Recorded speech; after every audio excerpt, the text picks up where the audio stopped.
We are continuing our look at St. Cloud's Fifth Avenue from yesterday, today, and into tomorrow with a look at the block that stretches from 1st Street South to Division Street, or Highway 23. Recently, the owners of the big gray building on the west side of the street installed the new Davidson Opera House sign to its exterior. Head archivist Steve Pennick with the Stearns History Museum says it's a nod back to the building's roots. Been a lot of great historic events here. Sam Pandolfo spoke here back in the day when the Spanish-American War started, 1898, so just after the building was built. They had a kind of a going away speeches, kind of a, I don't know, just a gathering to get together to kind of send the troops off. So this is where they had their meeting. Speakers came, all kinds of dignitaries from the cities. The mayor spoke, some notable politicians. So this was really a true community gathering space. So a lot of events were held here, and we mentioned before the other day, hey, when folks were done here with viewing a vaudeville show, they'd go down to the Grand Central and enjoy a meal or go dancing or something. So this was a very, very important building as far as the social fabric of St. Cloud. Yeah, and unfortunately it wasn't the Davidson Opera House very long. It had suffered a very tragic fire very early on in its existence. Correct. 1913 there was a tragic fire. And I've been inside the building. You can still see some of the burn marks, so it's really kind of amazing after all these years that has survived too. Kind of gives the building a little bit of character, etc. But yeah, it went through a different kind of morphed. It tried to get when the movie theaters started becoming popular as film was developed, etc., with the silent films, and as we work our way into the talkies, it just tried but never really recovered back to that.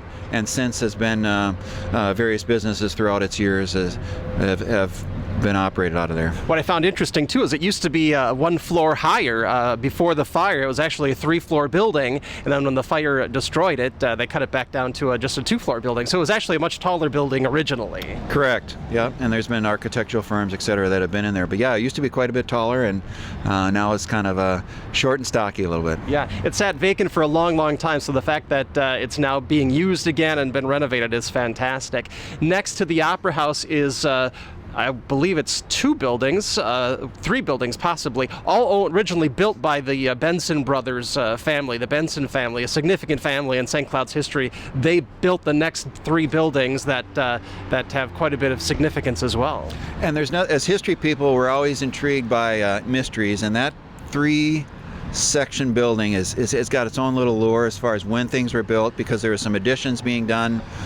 So there's some really specifically vagueness going on about when things were built. But yeah, it's got a great history. It was a grocery store.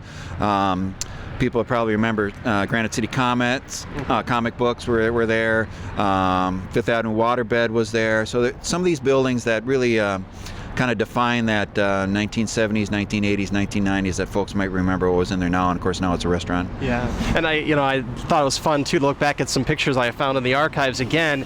Those buildings were painted at one time, so they had to really kind of scrub them clean and get them back to the original brick finish that they've got now, but there was a lot of changes made to those buildings over the years, so it's kind of nice to have them back to really the way they originally looked. Correct, and when you go inside, what's kind of neat about back in the day too, even just with painting, there's a lot of advertisements that businesses to put on the wall, so you can still see some of that earlier history in those buildings. Yeah. Now on the far end of this block, it's just a parking lot now. It's the Perkins parking lot now.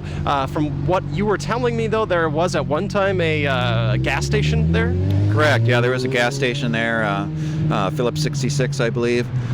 So yeah, in fact, on either end of the block, when we started up by the bus depot, there was another gas station there too. Yeah. So. Okay. And then if we cross the street and look at across the street, of course, now the entire block is made up of the Wells Fargo complex now, but of course that's not always been the case. In fact, the corner of Division Street and Fifth Avenue, for the longest time, the very first St. Cloud Public Library stood there for a very long time. Beautiful building in St. Cloud, so it's kind of sad that that's gone, but that used to sit there for a long time. Correct, built in 1903. And again, it was one of those buildings, again, what was torn down in 1980, I believe, late 70s, early 80s. And we mentioned before about the DB's buildings. All this going on at that time, I think the community realized that the historic architecture of the town had some value as well.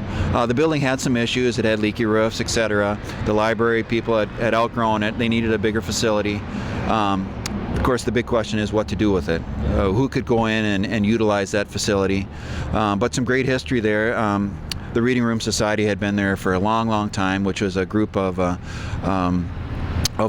notable people, a women's group that was involved with teaching literacy to kids. So it had some great history, not only in addition to the building, but what happened inside it. And then the buildings that were next to that would have been the American Linen Supply Company.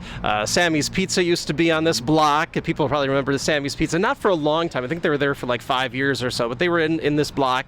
And then another long-time tenant of this block would have been the Montgomery Ward building. And I'm sure a lot of people have fond memories of going to Montgomery Ward's here on the corner. Correct, yeah. All those buildings kind of anchored that east side of the block. Yeah, it sounds like they were all kind of torn down at about the same time, too, like around 1980, something like that. Yep, when the Norwest building would have been, they bought the whole block, and then the bank expanded to what is now Wells Fargo. That facility started in that time, yep. Coming up tomorrow, we'll cross Highway 23, which, by the way, was originally called 2nd Street South, and we'll check out the history for that block, including the longtime location of 1044. Jim Maurice, WJON.